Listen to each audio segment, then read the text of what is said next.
দেশে বিদেশে ব্যাপক সমালোচনার পর ভারতের ট্রানজিট সুবিধা থেকে মুক্ত হচ্ছে তিতাস বাঁধ ভাঙা শুরু।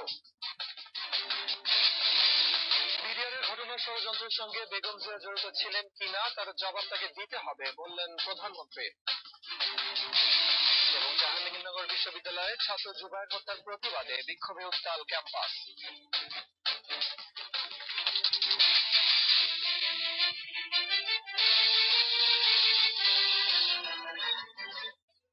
আসসালামু আলাইকুম, মুজাহিদুল ইসলাম আমন্ত্রণ জানাচ্ছি রাত 9টার 21 সংবাদে। মিশন গ্রুপ, দেশ গড়ার অংশীদার। মন্ট্রিক্স পারফেক্ট ফিট, সুস্থ শিশু, সুন্দর হাসি।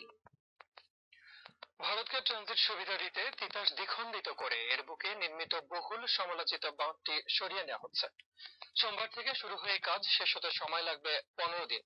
21 টেলিভিশনে ধারাবাহিক প্রতিবেদন প্রচারের পর পরিবেশ বিপর্যয়ের হাত থেকে দেশকে বাঁচাতে দানা বাঁধতে থাকে ক্ষোভ আন্দোলন। ব্রাহ্মণবাড়িয়া প্রতিনিধি রিয়াজউদ্দিন জামির সহায়তায় রিপোর্ট করছেন মঞ্জুল আলম পান্না। অবশেষে তিতাসের বুক থেকে সরিয়ে ফেলা হচ্ছে বহুল সমালোচিত ভারত বাংলাদেশের অলিখিত ট্রানজিট রুটের স্থলপথটি। গত সোমবার থেকে মাটি কাটার ডেকু দিয়ে বাঁধ কাটার কাজ শুরু হয়। এছাড়া 16টি খাল বন্ধ করে ডাইভারশন রোড তৈরি করা হয়, সেগুলো কেটে ফেলে খালের স্বাভাবিক প্রবাহ ফিরিয়ে আনার চেষ্টা চলছে।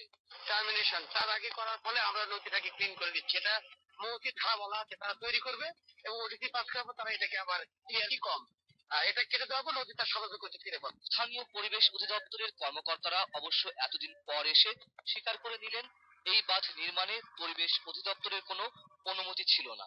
না, সদস্য নেওয়ার ব্যাপারে তো এটা ডিভিশন পর্যায়ে দেখেন এবং ঢাকা থেকে সদস্য দেখেন, আমাদের জেলা পর্যায়ে পরিবেশ অধিদপ্তর নেওয়া তেমন করে গেছে। ভারতের পালাটানায় বিদ্যুৎ কেন্দ্রের জন্য 325 টন ওজনের পণ্য সহ প্রায় 350 টন ওজনের প্রতিটি ট্রেইলার চলাচলের সুবিধায় গেল 1 বছর আগে ব্রাহ্মণবাড়িয়ার কোটটা এলাকার উপর দিয়ে বয়ে চলা তিতাসের বুকে নির্মিত হয় বিশেষ এই পথ।